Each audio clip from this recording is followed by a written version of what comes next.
So, bout manipulation by referees has been a hot topic this season.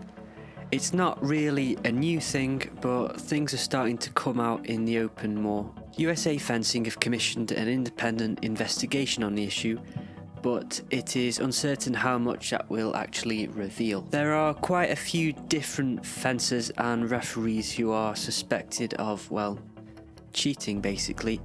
And this video is going to focus on Fikrat Valiyev, who is an FIE referee from Azerbaijan, who is currently based in the USA, where he coaches at Nazlymov fencing. So for me, the first major red flag was this incident at the Orléans Grand Prix, where Valiyev can be seen refereeing Dayebekova of Uzbekistan. The Uzbek fencer's coach is Vladimir Nazlymov. Valiyev coaches Nazlymov's granddaughter in the States. In fact, both Vladimir Nazlymov and Fikrat Valiyev are still listed as coaches on the website of Nazlymov Fencing. This is a pretty clear conflict of interests. There was also this pretty interesting refereeing decision that seemed to favour the Uzbek. In my opinion, this should be the Italian's attack on preparation, since the Uzbek doesn't commit with her hand. When I did a poll on Instagram for this touch, most people also felt that the Italian should have won the touch. To be honest, the actual decisions aren't the main issue here. Mistakes happen. But the main point is that Valiyev should simply not have been refereeing this bout. And to make matters worse, the very next day he refereed another Uzbek who was being coached by Nazlymov. The next controversy occurred when Valiyev's student Tatyana Nazlymov was fencing in an American domestic competition, which would be pretty important for her bid to qualify for the Olympic team. This bout drew a lot of attention due to 3 controversial calls that were made that ultimately led to Nazlymov winning the bout.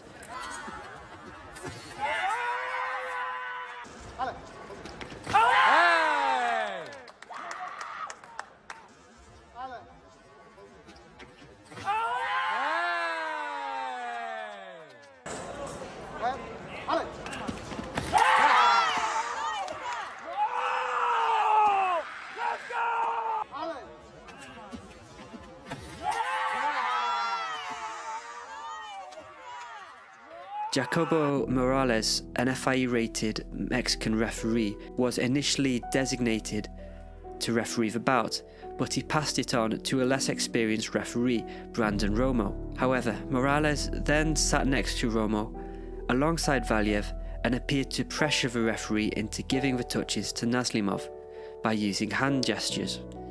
Both Romo and Morales have since been sanctioned by USA Fencing because of this incident.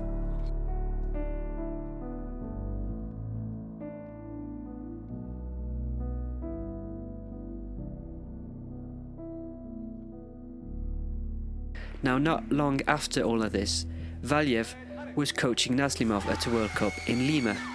Nothing too suspicious happened during the individual event, but on the day of the team event, Valiyev switched from coaching to refereeing. The FIE rules explicitly prohibit coaching and refereeing at the same tournament. It looked like a last-minute decision, since Valiyev didn't have a suit and apparently was wearing a blazer that he borrowed from someone else. Valiyev refereed the match between Mexico and Korea and seemed to make a fair few suspicious calls in favour of the Mexicans, as well as refereeing the match between Japan and Bulgaria, where he consistently seemed to favour one side again.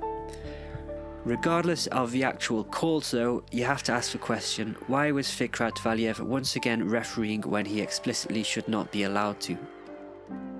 Next, we have the Cadet and Junior Asian Championships in Bahrain. Here you can see a table of all the referees and the different nationalities of the fencers that they refereed. Most referees only got the same nationality 1, 2 or maybe 3 times, but Valiyev for some reason refereed the Uzbek fencers on 8 different occasions.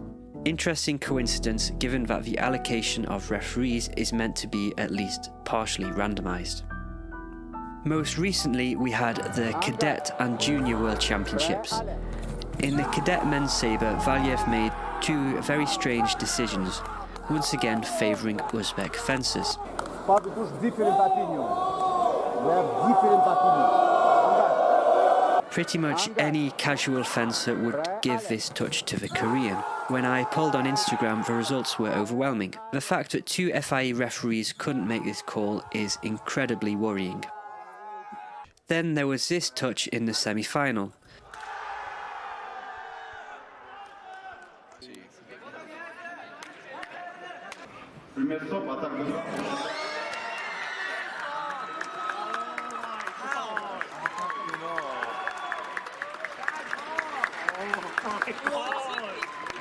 Once again, Nepal disagreed with the decision, but the strange thing about this one was the way Valiyev phrased it.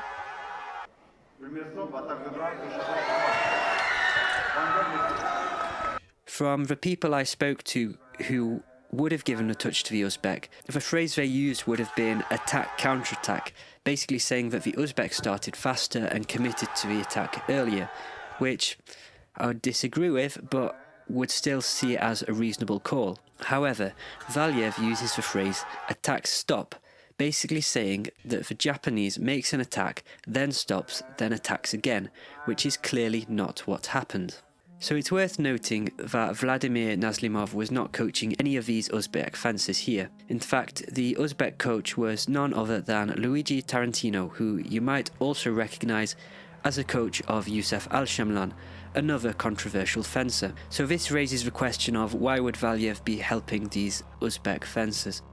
One of the most influential figures in fencing over the last decades is Alisher Usmanov, a Russian-Uzbek billionaire who has pumped a lot of money into the FIE. Now, Usmanov suspended his presidency of the FIE following the Russian invasion of Ukraine, but I think it would be naive to assume that his influence disappeared overnight. Another powerful Uzbek within the FIE is this guy, Vitaly Logvin, who is a member of the FIE Executive Committee. I've spoken a bit about him before, but without going into too much detail, the little I read about him doesn't inspire me with confidence. Several Uzbek fencers have reached out to me, effectively admitting that certain Uzbek fencers get help from referees. Personally, I don't hold the actual fencers here particularly responsible. It doesn't seem like they have a lot of say over all of this. But it is not the first time that Uzbek fencers have been suspected of getting help from referees. Here's another example at the Asian zonal qualifiers for the Tokyo Olympics. An Uzbek fencer met a Hong Konger in the final, which would decide who would go to the Olympics, and there seemed to be quite a few suspicious calls that favoured the Uzbek.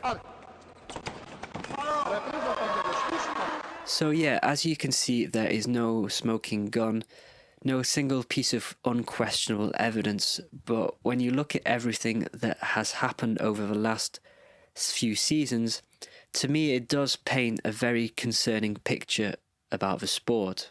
Once again, thank you for watching. If you want to support the channel, the best way is through Patreon.